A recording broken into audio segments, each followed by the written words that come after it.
Mga ka-longshot, nagbabalik ang inyong lingkod, Amazing Fidelis, Mr. Longshot. So ngayon, araw ng Biyernes, magkakaroon tayo ng 7 karera.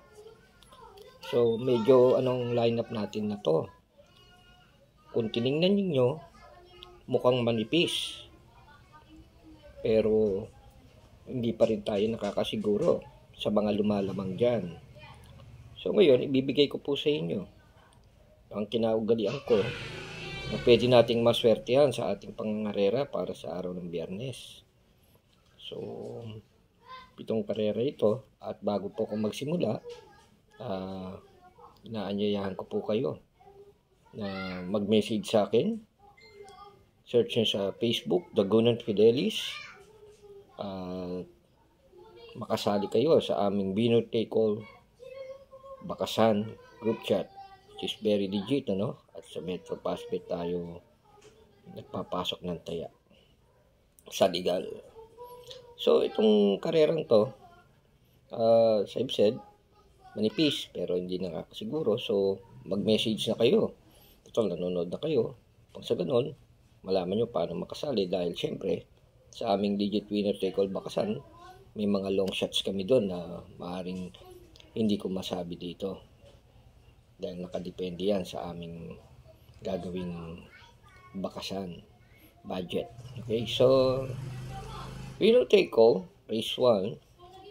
Dito, kung mayroong masuswertehan, dalawa ang tinitingnan kung pwedeng maswertehan dito. Numero 3, Unong Magnifico.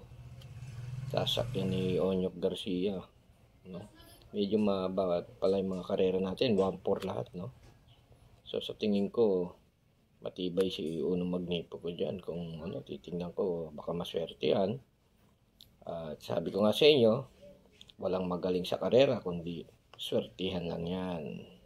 Numero 1, Mangantana, Christian Advincula. Magandang ano nito eh. Maganda rin ang pinakita nito nun sa sa trial race niya. So sa tingin ko itong dalawa pwede nang maswertehan to. 3, Unong Magnifico at 1, Mangantana. Sa race 2, ito dati ko nang naswertehan to. Hindi ako pinayaan nito na ng kabayong to, no? Na sinakyan din ng jockey na sasakay sa kanya. Numero 5, Lena Moon ni PM Caballejo. So maganda naging panalo niyan sa akin, no, nung naswertehan ko siya na kinuha. Race 3, dalawa din siguro ang pwedeng maswertehan. Numero 3, Steering Pounds ni Pastoral, no? At yung numero 5 na Ride High ni DL Caballero. So ito actually ano lang to, silatan na lang sa kanila siguro to, sa swertihan na to. Pero may long shot ako dyan, kaya mag-message kayo, makasali kayo sa Winner Take All Bakasan group chat namin, no? Ganun din sa race 1, race 2, may mga long shot din kami dyan. Search nyo lang sa Facebook, Dagunan Fidelis, sa pagtanong kayo, makasali na rin, no? So binabati ko nga rin pala yung bagong pasok sa aming group chat, si Vince, no? Shoutout sa'yo, Vince, and good luck sa unang pagbakas mo. So race 4, punta tayo sa race 4. Ito parang isa lang din yung gusto kong ano dito, swertihan. Nakikita kong pwedeng swertihan. Actually baka pumatok na rin siya dito. Numero 2 na Warchip. Pero siyempre sa amin hindi kami mawala ng pan-long shot dyan dahil alam natin baka magkaroon ng karera, complexity. So pero ito, race 4, 2, Warchip. So kung mapapansin nyo ulit, no, kung susundan nyo lang yung binibigay ko dito at yan lang ang panayaan nyo, pwede nyo i-times yan. At pag kumalat ang tayaan, siyempre maganda na rin ang ibibigay niyan. So race 4, numero 2, Warchip. Ronald Baldonido. Race 5. Ay, oo. Siguro ang gandang swerte yan dito sa kay ni J.L. Lazaro. Yung rumor. Numero 3. No? Race 5, numero 3. Yung kay J.L. Lazaro. Maganda rin maswertihan to. Palagay ko maganda ang ano niya dito. Swerte niya. So, punta naman tayo ngayon sa penultimate race, no? Race 6. Dito sa race 6, dati ko na rin tong dati ko na rin binigay na naswertihan. Hindi tayo pinaya. And actually, dihado siya dun nung nangyari yun, no? Yung binigay ko, long shot siya nun. Eh ngayon, dahil syempre, maraming na-impress, baka bumuhos ang taya sa kanya. Pero tingin ko talagang may tibay pa rin siya, no? So, race 6, numero 3.